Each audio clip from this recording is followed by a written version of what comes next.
When I think of Ireland, I think of many colours of green. I'm discovering the undiscovered Munster province in the southwest of Ireland. The countryside is so peaceful and historic. Munster is the southerly province of Ireland, consisting of the counties of Cork, Clare, Kerry, Limerick, Tipperary, and Waterford. Welcome to GlobeTrotter. I'm Jon Haggins. I'm here in Tipperary, and this is an incredible region, horse country, and we're discovering Munster.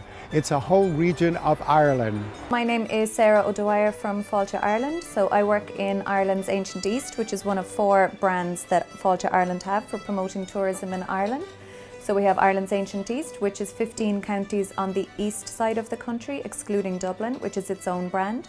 Then on the west coast, we have the Wild Atlantic Way. And our newest regional brand, which we released in July, is Ireland's Hidden Heartlands. So that's right in the middle of the country. There are many, many stories associated with Ireland's Ancient East and with Holy Cross Abbey, because that's what the brand is really about. So it's about things that are ancient and sacred and tell things about our history, but they're also about living culture, which would be stories, food, craft, heritage, and that you actually have to come to the island of Ireland to experience. That it's something you can't Google, because all of these nuggets that you get from the local people, they're something that are really genuine and something that are really, really fantastic to have in Ireland's Ancient East. My name is John Burke. I'm a tour guide here in Holy Cross Abbey. We're located in the very centre of County Tipperary in Ireland. We're about 10-minute drive from the Rock of Cashel, which is quite famous. Before we were known as Holy Cross, the area had a different name because there was no pub here, there was no abbey here, there was no road over the bridge. This was just forest, native woodland. And there's a story that's written in a book that was written here by one of the Cistercians in the 1600s, and he tells a story of how there was a hermit monk living a life of poverty and devotion to Christ about a quarter of a kilometre up the road from here. And one day he was visited by 4 bandits, and they demanded the treasures of his monastery, and he said he had no money and no treasures. And the story goes on to tell us that the 4 bandits said that if he didn't show them a miracle and make the tree outside his little church bend down and touch the ground, that they were going to kill him. And he pleaded with them not to test our Lord, and with that the tree bent down its branches, and the 4 bandits caught it and tried to push it back up, and they couldn't move it. But they stuck to the tree, and miraculously the tree sprung up, but the 4 bandits stuck to it. And 2 days later, we're told, a man called King Donal Mór O'Brien, who was the king of this area of Ireland, happened to be coming by with a few soldiers, and he saw this sight and he asked the monk about it, and the monk explained to him what happened, and he ordered his men to cut them down. They cut them down, they cut them off by the wrists, and they left 8 hands stuck to the tree and the 4 bodies on the ground. Representation of the story of the 8 hands I mentioned to you earlier. On the north side of the site was a crucifix-shaped church, always aligned east to west, east to face the rising sun, west to face the setting sun. Along this range here, the bottom floor was cellar and stores, the top floor was the residence of the people who managed the 3,000 hectares. On the top floor then was where the 22 Cistercian monks, that was their dormitory, and there were only 22 of them at any one time. They were here from 1182 until 1735, when the last Cistercian monk in all of Ireland died. He lived here, and he died here in 1735. In 1969, before the restoration started, there was some excavation work done, and underneath the main east window there were tiny pieces of glass that were found, and they were in those colours. There was a son of the King and Queen of England was sent to Ireland to collect Peter's pence, which was a collection for the Vatican. And when he was collecting close by here, he was attacked and robbed, and he was murdered and buried in a shallow grave. And the story tells us that 2 years after that, a blind monk who lived here had a vision 3 nights in a row. He had 3 nights, each night he had a vision that he could see a clearing in the wood, and he could see a hand sticking out with a ring on it. So he went with a colleague, and they found the remains of this prince, and they brought him back here, and they gave him a Christian burial here. When the monks went over to collect, or to bring the ring back to the Queen, I said, gave them a piece of the true cross to bring back. And when they brought it back, they were walking walked back from the seaside, from the sea, the port, and they came over the hill at the top of the road here, and when they did, the bells here in Holy Cross Abbey rang out of their own accord, we're told, to welcome the relics of the True Cross. Every 3 hours the bell would ring, and people who worked on the 8,000 acres would hear it ring, and they'd stop work, and they'd pray for a few minutes, and then they'd go back. And on the red cloth is this tiny little piece of timber, which you can see here in the bottom, tiny piece of timber, like a little splinter. That's a piece of the True Cross that was a gift to Holy Cross Abbey from the Vatican in 1975 when the Abbey opened. This older one is quite large. It's inside in this silver case, and inside that case is that piece of wood.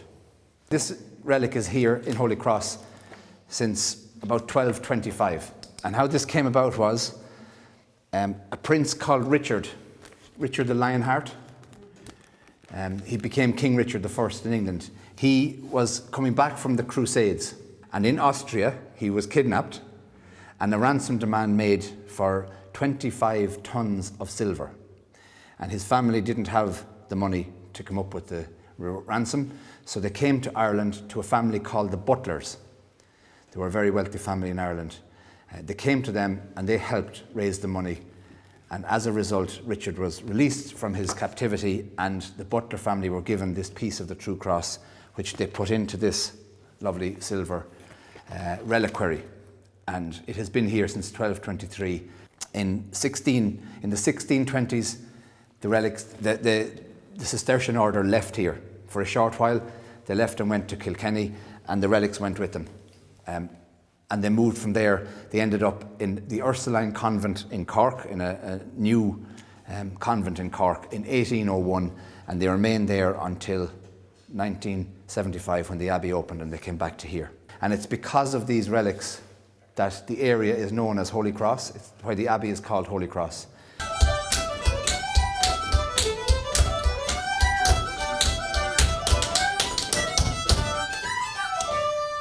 Jon Haggins the GlobeTrotter is like no other travel book in the world. When I think of travel, I think of friends from around the world. I've traveled to Malaysia, Thailand, India, everywhere. You're going to absolutely love the book. And the recipes, you will whet your appetite with these incredible aromatic recipes. Remember, my world is your world. So get up, get out, and travel. Good morning everybody, my name is Emma and you're all very, very welcome here today to Ormond Castle in Carrick-on-Shore. So Ormond Castle was occupied by the Butler family for over 300 years. The Butlers were a very powerful Anglo-Norman family that arrived into Ireland in the 12th century. They derived their wealth from the fact that they were the chief butlers to the English crown. That came with the entitlement to 10% of all the wine that broke bulk here in Ireland. At their height, the family controlled over 300,000 acres of land. Their titles, they were Earls, Marquises and Dukes of Ormond. Ormond comes from an Irish word, Orvoon, meaning East Munster. The castle here at Carrick-on-Shore was built in three separate stages. The original castle at the back is from the 1300s, the two tower houses in the middle are from the 1400s, and the Elizabethan manor house to the front was built by the 10th Earl of Ormond, Thomas Butler, in 1565. Thomas spent a lot of his life, his young life, in England. He went to court to go to school. When he returned home, he brought with him ideas about English architecture. He also developed a very close relationship with the English monarchy, and you'll see as we go through the house how all of that time in England influenced the design. This area here, this is the inner courtyard, and these are typical of 16th century houses in England. When Thomas built on his new manor house or North Range, he incorporated it into the existing tower houses. But what he did, as you can see, is in a bid to modernise the older structures, he made modifications, for example, windows and fireplaces, which you can see very clearly here in the West Tower. The house was very much a showpiece. It was used to show off his money, his loyalty and his links with the English monarchy. The more practical rooms, the kitchens, the bedrooms, the banqueting halls would have all been located in the castle at the back. Unfortunately, following the Cromwellian attack of the castle in 1649, the Butler family abandoned Ormond Castle, moving to Kilkenny, making that their permanent home. What they did here at Carrick-on-Shore is they rented the castle out to tenants who unfortunately didn't have the same resources as the Butler family.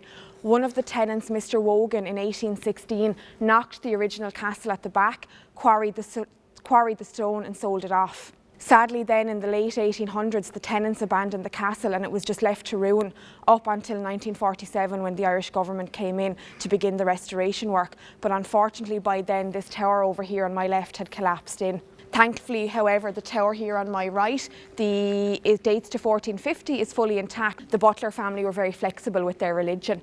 So we think here in the top of the tower they were praying in secret. This is the ladies' parlour. This is where the women would have come for their informal dining. All of the furniture that you are going to see, it is all from the period 16th, 17th and 18th century, but sadly none of the pieces are original to the house itself. The plasterwork that you see here on the walls, it is all original to 1565. Thomas would have imported in the masons to do all of this plasterwork. As this room was solely for the ladies, what you have above the fireplace is the Butler coat of arms on the left and Thomas Butler's personal badge on the right. And then on either wall you have 3 heraldic devices associated with the family: the Carrick knot, a griffin and a falcon. So the OPW chose not to restore this particular room so we could see it. This room here, despite the way it's been furnished, was never ever a bedroom. The bed, as you can see from the base, it dates to 1606. But if you take a look at the plasterwork, it's too elaborate, it's too decorative for us to believe that this would have ever been a bedroom. So for that reason, we think it was a formal dining chamber. The ceiling is a recreation of the original done in the 1980s, but the frieze, the majority of that is original to 1565. So what you have again is the Butler coat of arms and Thomas Butler's own personal badge. This is the long gallery, just short of 100 feet. Long galleries were very popular in Italy, France, then in England, and Thomas built this one on here. We know in the early 1600s this room would have contained 40 portraits, but why it's so unique, if you take a look at the plasterwork, the entire room is dedicated to Queen Elizabeth I of England. Thomas would have known Elizabeth very, very well from his time in England as a boy, but the two of them were also distant cousins. Elizabeth's great-grandmother was a lady called Margaret Butler, and she was born in Kilkenny Castle. Margaret Butler married William Boleyn. What you can also see on the frieze is Elizabeth's younger half-brother, King Edward VI, who Thomas would have been educated with in London. It's of the period, but not from the house. Ah, okay. All of our... So no furniture now in the castle is from this castle? Okay. Unfortunately, the Butlers, when they moved to Kilkenny Castle, they took all of the furniture away.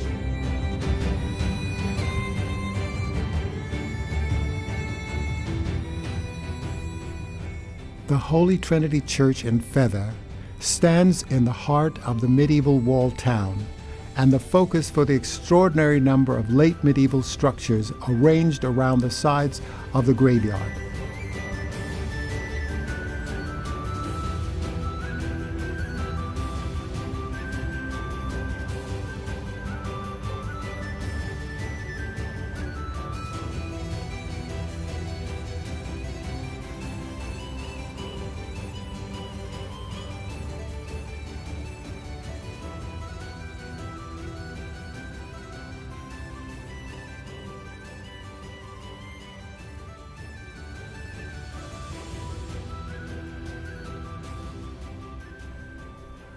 The Normans came and built the town, and the wall kept the Irish out.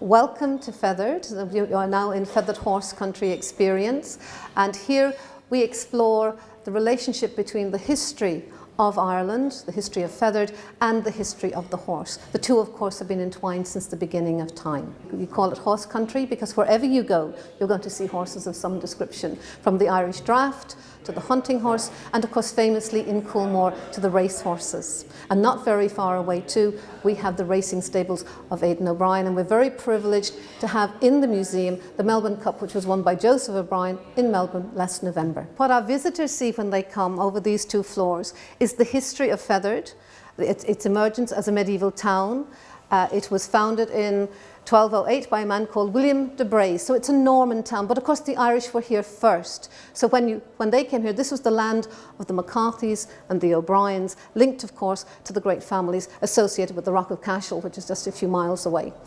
It also tells the story of the horse, because from the beginning of time, horses have been part of Irish history, of Irish mythology even. So when our first screen begins, when our visitors come here, we start with Slieve na Mon, the mountain, and it's actually Slieve na Mon Fionn, the mountain of the women of Fionn. So you're going back to Irish legends. The story goes that Fionn McCool was an ancient Irish warrior, and it came for time for him to marry. And of course, the difficulty was if he chose one chieftain's daughter over another, he was going to cause grave offence. So he thought of a solution. He would sit at the top of the mountain, all the fair maidens would gather at the base of the mountain, there would be a race, and whoever won would win his hand in marriage. It's kind of an ancient modern story, if you like. But there was a little catch. He'd actually fallen in love with a girl called Sive. So, and of course, she was the girl he wanted to marry. So when it came, before the race began, he told her of a shortcut up the mountain. So the day of the race came, all the eligible maidens gathered. Fionn was sitting at the top of the mountain, which you can see out from our windows, out there behind us. And the race took off, all the girls ran, Sive took the shortcut, she got to the mountain first, and she claimed her man in marriage. What's interesting for me too, I think also, in Celtic mythology, the gods of the Celts were the gods of the earth. And in Celtic mythology, the mountain herself was the goddess.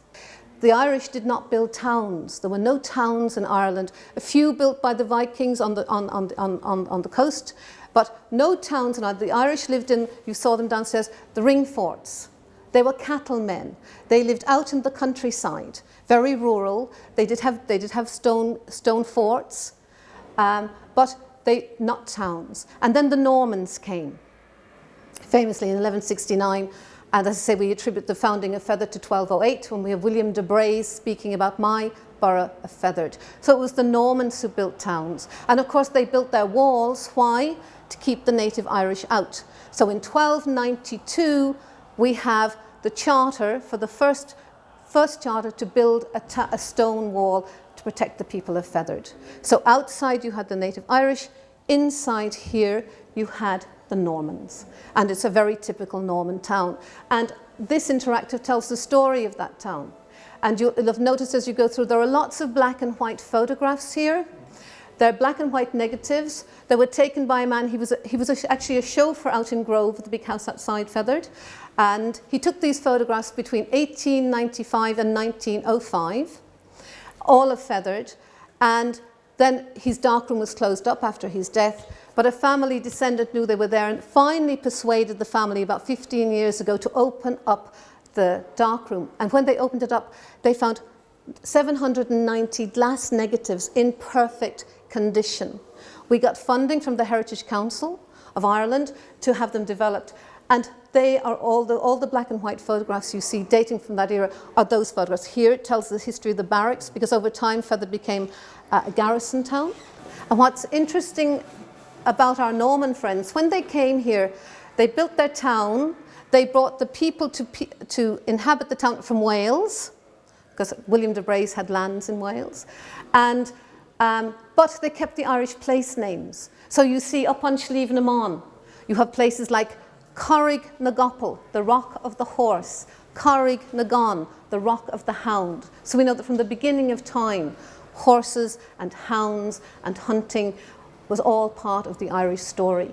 This is one of the oldest pictures you'll see. Here are our Normans in their chain mail and their heavy, big, strong war horses. Here you have the Irish. They wore a long shirt, a lena. They wore a brot. They were barefoot. They didn't have a saddle. They had a rug. And you had these little horses and these fierce fighting men coming out to challenge the Normans in their chain mail.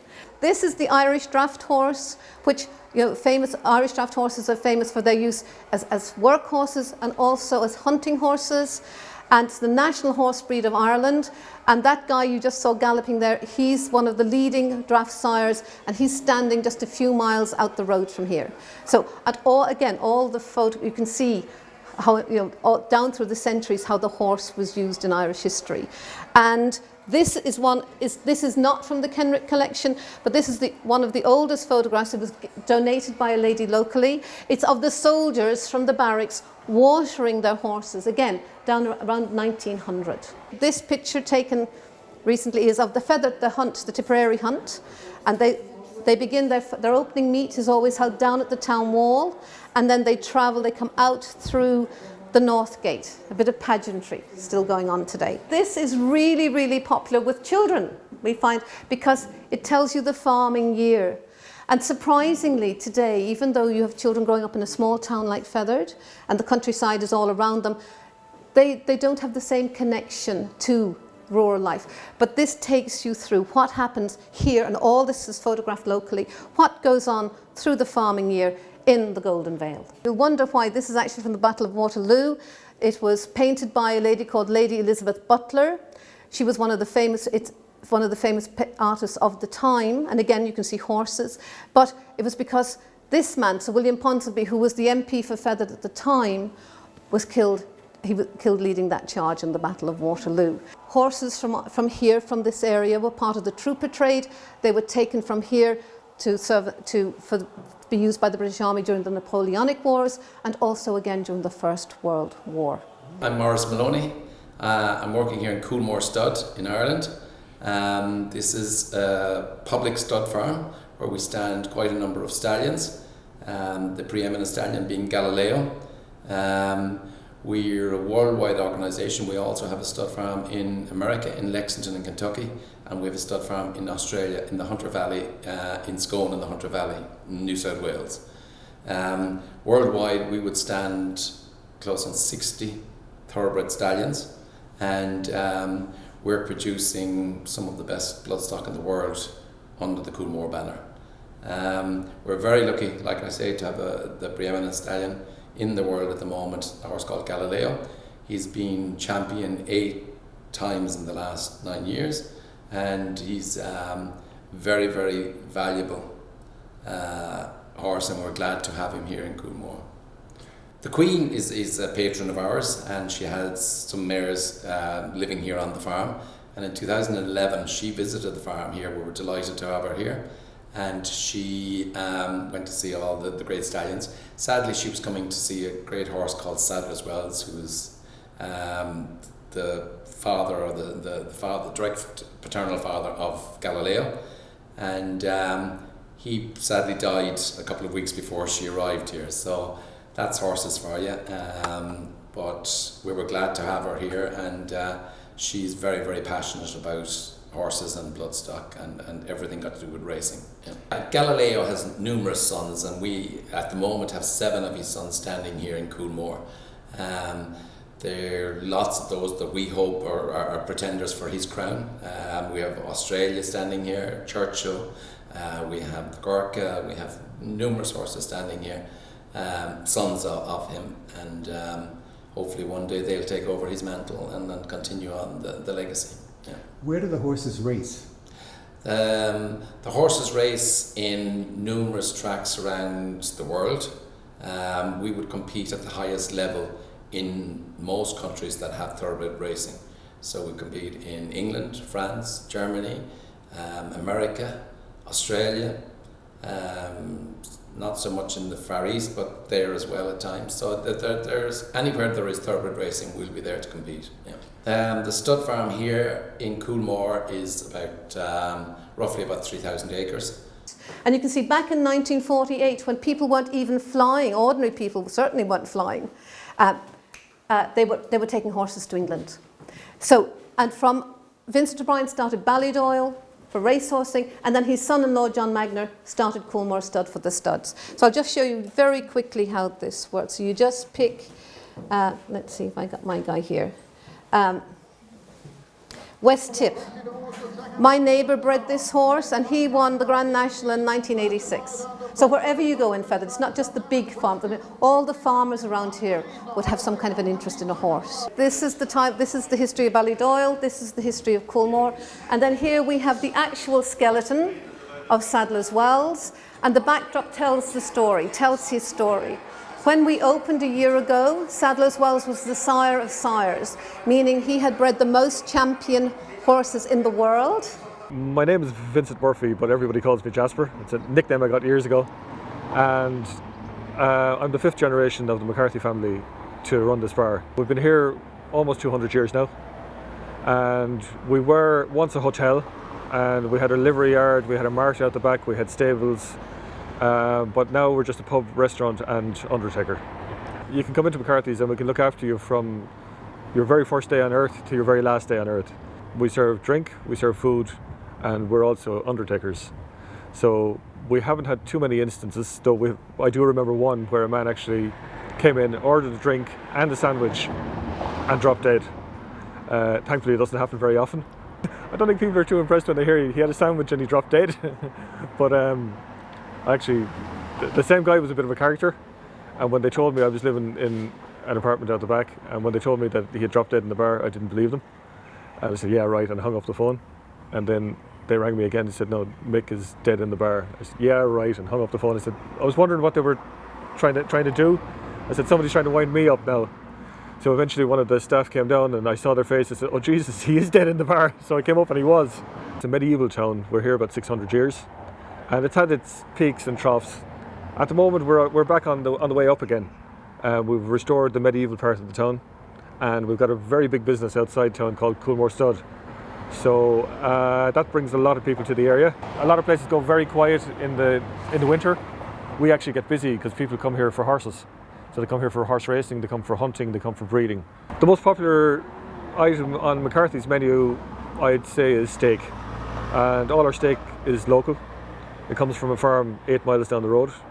We know the butcher, and he knows exactly what we want. As far as I know, there are 70 pub undertakers left in Ireland, and it was a more common combination once, but I think we're one of the only ones left that do pub, food and undertaking. So we wine you, we dine you, we bury you. What's unique about our pub is it's the same, and it has been the same since my great-great-grandfather opened it back in the 19th century. So it's here almost 200 years. What made the hearse horse? The coffin, of course. I'm here in Ireland and we're actually discovering the Munster. It's a whole region of Ireland, and it's really a medieval city that I'm in, and I'm loving it because I'm learning so much about the history. We're here in this incredible, wonderful horse country. There's so many farms, and the food is from farm to table. It's an amazing experience here, and I'm loving every minute. The sun is out. What could be better than that? I hope you enjoyed Ireland as much as I did. Look forward to seeing you next week at another colourful destination. So long for now.